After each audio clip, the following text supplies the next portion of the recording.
নমস্কার দর্শক বন্ধুরা, 2026 সালে শ্রাবণ অমাবস্যায় ঘটতে চলেছে এই বছরের শেষ সূর্যগ্রহণ। কবে, কখন, দিনক্ষণ, তারিখ, সঠিক সময়সূচি দেখুন আজকের এ পর্বে। এই সময়সূচি আপনাদের প্রদান করা হবে বেণীমাধব শীলের ফুলপঞ্জিকা অনুযায়ী। সেই কারণেই আপনারা নির্ভুল সময়সূচি এই ভিডিওতে জানবেন। শ্রাবণ মাসের অমাবস্যাকেই কোথাও বা হরিয়ালি অমাবস্যা, আবার কোথাও বা চিতালগী অমাবস্যাও বলা হয়। শ্রাবণ মাসের অমাবস্যায় বিশেষ করে প্রকৃতির প্রতি কৃতজ্ঞতা প্রকাশ করা হয়। এই দিন বৃক্ষরোপণ করা হয়, ভগবান শিবের পূজা, পিতৃতর্পণ, দান পুণ্যের প্রথা বহুদিন ধরেই চলে আসছে। বিশ্বাস করা হয় শ্রাবণ অমাবস্যায় ভক্তি ভরে করা শুভকর্ম অনেক গুণ বেশি পুণ্য ফল প্রদান করে। আমরা দেখে নেব শ্রাবণ অমাবস্যার সময়সূচি। 2026 সালে শ্রাবণ মাসের অমাবস্যা ইংরাজির 12ই আগস্ট, বাংলার 26শে শ্রাবণ 1433 বঙ্গাব্দ বুধবার পালিত হবে। অমাবস্যা তিথি শুরু হবে 25শে শ্রাবণ মঙ্গলবার রাত্রি 1:38 হতে। অমাবস্যা শেষ হবে 26শে শ্রাবণ 12ই আগস্ট বুধবার রাত্রি 11:37।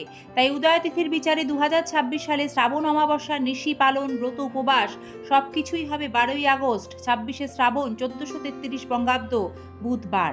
দর্শক শ্রোতা, এবার জানবো 12ই আগস্ট শ্রাবণ অমাবস্যায় সূর্যগ্রহণের সঠিক সময়সূচি। 2026 সালে শ্রাবণ অমাবস্যা অর্থাৎ 12ই আগস্ট ঘটবে এবছরের শেষ পূর্ণগ্রাস সূর্যগ্রহণ। ভারতীয় সময় অনুযায়ী ওই দিন গ্রহণ শুরু হবে 12ই আগস্ট রাত 9:04। গ্রহণ শেষ হবে 13ই আগস্ট ভোর 4:25। যেহেতু ভারত ও বাংলাদেশের ক্ষেত্রে এই সূর্যগ্রহণ 12ই আগস্ট রাতে সংঘটিত হবে, তাই এই গ্রহণ কিন্তু ভারত ও বাংলাদেশ কোনো জায়গা থেকেই দৃশ্যমান হবে না, অর্থাৎ দেখা যাবে না। আর যেহেতু দেখা যাবে না, তাই ভারত ও বাংলাদেশের ক্ষেত্রে 12ই আগস্টে সূর্যগ্রহণের সূতককাল কার্যকর বলে গণ্যও হবে না। আর সে কারণেই শ্রাবণ অমাবস্যা সম্পর্কিত সমস্ত নিয়ম কানুন, আচার অনুষ্ঠান, পূজাবিধি আপনারা নির্দ্বিধায় নিশ্চিন্তে পালন করতে পারবেন। 2026 সালে শ্রাবণ অমাবস্যায় গঙ্গা স্নানের শুভ সময় থাকবে 12ই আগস্ট 26শে শ্রাবণ বুধবার ভোর 4টে থেকে সকাল 11:52 মধ্যে। এই সময়ে গঙ্গা স্নান করা ওই দিন সবচেয়ে পুণ্যদায়ক ও শুভ বলে মনে করা হচ্ছে। সংসারের মঙ্গলে শ্রাবণ অমাবস্যায় কি কি করবেন সে বিষয়ে জানাচ্ছি। দর্শক শ্রোতা, শ্রাবণ অমাবস্যায় স্নান দান করা প্রয়োজন। এই দিন ভগবান শিবের বিশেষ অভিষেক করুন। শিবলিঙ্গে গঙ্গাজল, দুধ, দই, বেলপাতা, ধূত্র, আকন্দ ফুল, ভস্য নিবেদন করুন। এছাড়াও ভগবান বিষ্ণুর পুজো করুন। ঘিয়ে প্রদীপ ও ধূপদীপ জ্বালিয়ে শিব চালিসা পাঠ করুন। সাধ্য মতো দরিদ্রদের অন্ন বস্ত্র দান করুন। শুধু তাই নয়, এই তিথিতে অশ্বত্থ গাছের পুজো করলে বিশেষ ফল লাভ করবেন। অশ্বত্থ গাছের গোড়ায় জল প্রদান করুন। সর্ষের তেলের প্রদীপ জ্বালান। এই তিথিতে আম, অশ্বত্থ, বট, নিম ইত্যাদি গাছ লাগাতে পারেন, যা অত্যন্ত শুভ ফল দেবে বলে মনে করা হয়।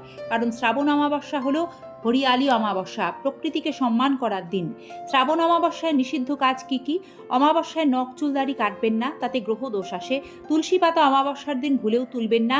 বিশেষ করে শ্রাবণের অমাবস্যায় গাছপালা কাটবেন না।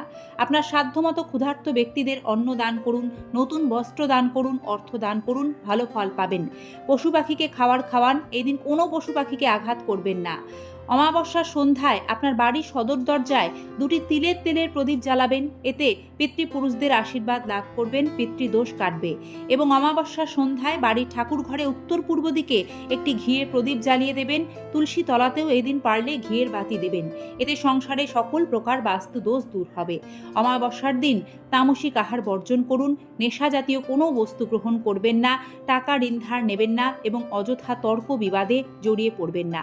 মৌন ব্রত পালন করুন, সংযম পালন করুন, ঈশ্বরের নাম স্মরণ করুন। শ্রাবণ অমাবস্যা আপনাদের জীবনে সুখ, শান্তি, সৌভাগ্য বয়ে আনুক, ঈশ্বরের কাছে প্রার্থনা জানিয়ে পর্বটি এখানেই শেষ করছি। সকলে ভালো থাকবেন। ধন্যবাদ। নমস্কার। হর হর মহাদেব। জয় শিবশম্ভু।